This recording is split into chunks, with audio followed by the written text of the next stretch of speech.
So guys, quick review ulit natin ng Father and Son Debonair. This is inspired by Creed Aventus. Grabe, ilang beses ko na nirecommend to.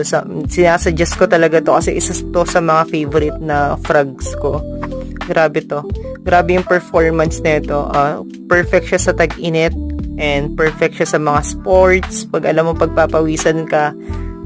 And normal nose maaamoy is sampagita na fresh. Ayun, but pag alam mo na yung top note niya, which is pineapple, fresh citrus, ay yung maamoy mo guys.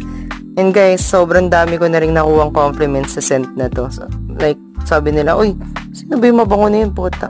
Parang ganun, parang talagang yung mabango talaga yun. And guys, nagbebenta nga pala ako ng 5 ml neto.